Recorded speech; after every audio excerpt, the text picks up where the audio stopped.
Hi అండి, అందరికీ good evening. చాలామందికి స్కార్వీలో నిజంగానే జాబ్ కనెక్టింగ్ ఆప్షన్ ఉందా?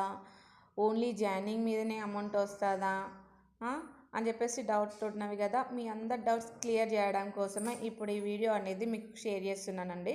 చూడండి, member of job notifications freelancing work అనేది మనకి ఇలా జాబ్ కనెక్ట్లో వస్తాయి. అలాగే మనకు వాట్సాప్ గ్రూప్లో కూడా ఇస్తూనే ఉంటారండి. చూడండి, ఇక్కడ ప్లాటినంలో జాయిన్ అయిన వాళ్ళందరికీ చాలా ఉంటాయండి. ఓకేనా, హ్యాపీగా ఎన్రోల్ అయిపోవచ్చు. మీరు కూడా మనీ అని ఎర్న్ చేయవచ్చు. ఇక్కడ చూడండి ఎన్ని వచ్చాయో, రీసెంట్గా వచ్చినాయి. వచ్చిన వాళ్ళవి ప్లస్ చేస్తున్న వాళ్ళవి చూడండి, సక్సెస్ అయిన వాళ్ళవి కూడా మీకు ఇక్కడ పోస్టర్స్ అనేది చూపిస్తున్నాను. ఆల్రెడీ చేస్తూ మనీ ఎర్న్, ఒక్కొక్కరు ఇంట్లో కూర్చొని హౌస్ వైఫ్స్ చూడండి ఎంత మనీ ఎర్న్ చేస్తున్నారో. ఓకేనా, స్కార్వీలో మనం అనుకుంటే సాధించేది ఏది ఉండదండి. Learning is equal to earning అండి.